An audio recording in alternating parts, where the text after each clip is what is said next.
Greetings, booktubers. Welcome back to Grammaticus Books. Welcome to a Rocket Summer edition of Grammaticus Books, where all during the month of July we read vintage science fiction from the 1970s and before. And during week 2, you're supposed to read vintage science fiction that was written in the 1940s.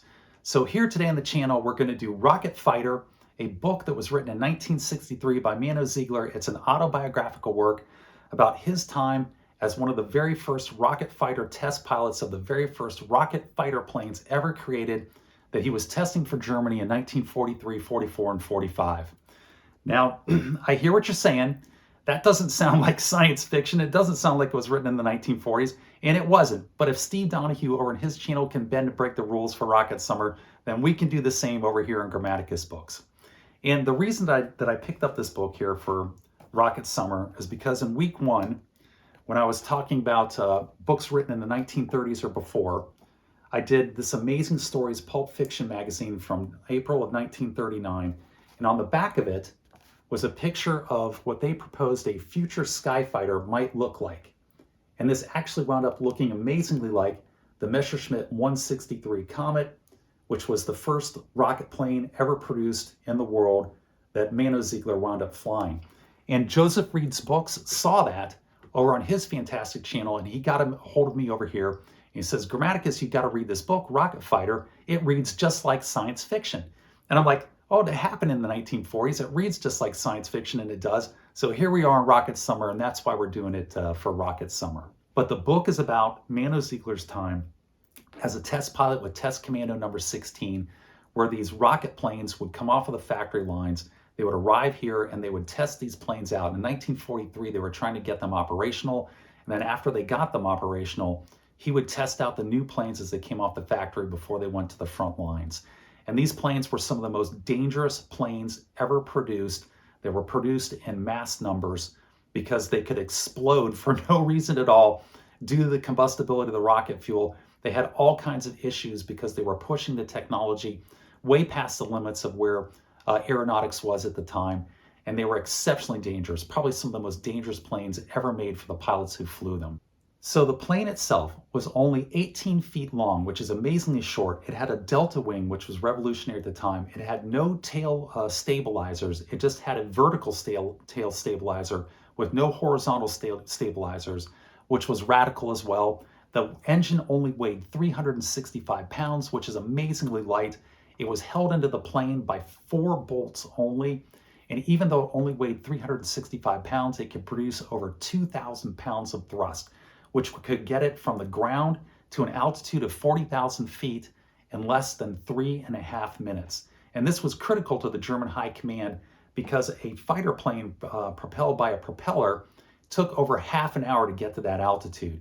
And they desperately needed a plane that could get up to that altitude much faster to intercept these bomber formations that were coming in and turning the German cities into rubble at this time in the war. So that was the purpose of the plane. The dangers of this plane were many, and more pilots were killed testing these planes than were killed by enemy action.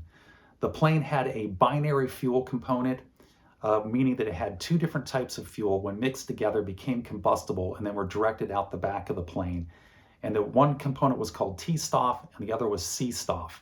And the T-Stoff tanks literally sat in the cockpit on the left and the right side of the pilot. And they were highly combustible and they were highly corrosive. If the plane crashed at all and this fuel got onto you, it would dissolve you alive. And in fact, one pilot did crash one of these planes on landing. It broke apart the tanks and he was dissolved alive in the cockpit. An absolutely horrific thing. A lot of these planes, sometimes you would have a leak with a gasket on this rocket motor, and the leak would cause this T-Stoff to get inside of the plane, and the plane would just explode for apparently no reason at all.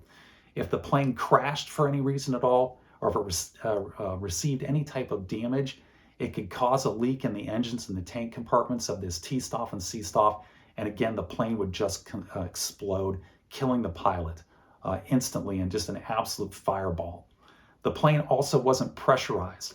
And this is a plane going from ground level, from sea level, to 40,000 feet in 3.5 minutes, and it wasn't pressurized at all.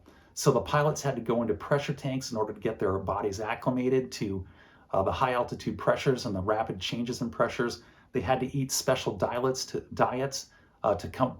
cut down on combustible food in their system that might cause gas as they were flying up, and it would induce massive migraines into their heads. And also because the cabins weren't pressurized, during cold weather, the inside of the cabins, the cockpit, would freeze over so that they would have difficulty seeing out of the cockpits. And sometimes they couldn't see out of the cockpits at all. And frequently these T-stop tanks that were next to them inside of the cockpit would start to leak in a fine mist, and they would have this corrosive mist like sitting inside of a bunch of OC pepper spray inside of your cockpit. And then you would have to land the plane. And landing the planes was another whole different risky venture as well. Once you ran out of fuel, and you ran out of fuel in 7.5 minutes, at which point this became a high-speed glider. And speaking of speed, these planes could attain just amazing speeds. They could get up to 600 miles an hour routinely, and there's reports that one of these planes reached a speed of 700 miles an hour and may have broken the speed barrier, the sound barrier, prior to the Bell X-1. So just an amazing piece of technology. And they were also highly maneuverable as a glider once the fuel ran out. But when they came down to land, they landed on a skid. They jettisoned their wheels on takeoff, and they had to land on a perfectly flat grass field with this skid to absorb the impact. But the plane was so short and stubby that its stall speed was 187 miles an hour. So the pilots had one chance, because they don't have any fuel, they're not powered anymore, they're a glider. They have to put this down on a specially prepared runway at 187 miles an hour, and they've got one chance to get it right, or they're going to crash. And they're going to crash in a plane that still has reserves of this T-stop fuel in it that is a chance of exploding if the plane is going to crash. And it was just a hazardous, just had to be a hair-raising thing to fly these rocket ships up to altitude and then try to bring them down and land them safely. And this is Mano Ziegler's account of his time testing all these planes as they came off of the assembly lines during the latter stages of the war. And it's an amazing story. I encourage you to check it out. If you like war stories, if you like science fiction, because this reads just like a science fiction novel, I encourage you to check it out. And again, I got it off of the app Hoopla through my library and was able to read it for free as an e-reader. Planes themselves, they were never that successful. They had difficulty lining up on the bombers because they were flying at 600 miles an hour, which was 300 miles an hour faster than the bombers they were trying to shoot down. And the pilots literally only had a 2-second window to line up and try to take a shot at a bomber, and they got one pass. And it was amazingly difficult to make an accurate sighting inside of a 2-second window flying at 600 miles an hour. In addition to that, Germany could never produce enough of these planes. They couldn't make enough T-stop fuel to get them into the air and keep them operational, and they couldn't train pilots fast enough and accurate enough, skilled enough in order to pilot the planes that they had or even fuel them. And so ultimately it was a failure. But these planes were at least 10 years ahead of their time. I would argue that they were far more ahead of their time than that, more like 2 decades than 1 decade. The Allies seized a number of these planes at the end of the war and used their technology in order to build rocket planes of their own, which never caught on. But they definitely built off of that technology that was developed by Alexander Lipsitch, who was the designer of the ME-163. And it certainly forwarded the rocket programs in the United States and the Soviet Union with an absolutely amazing piece of technology and an amazing story by Mano Ziegler about himself and the other pilots at this Test Commando 16 as the world's first rocket pilots flying the world's first rocket planes. I encourage you to check it out. Let me know what you think down in the comments section.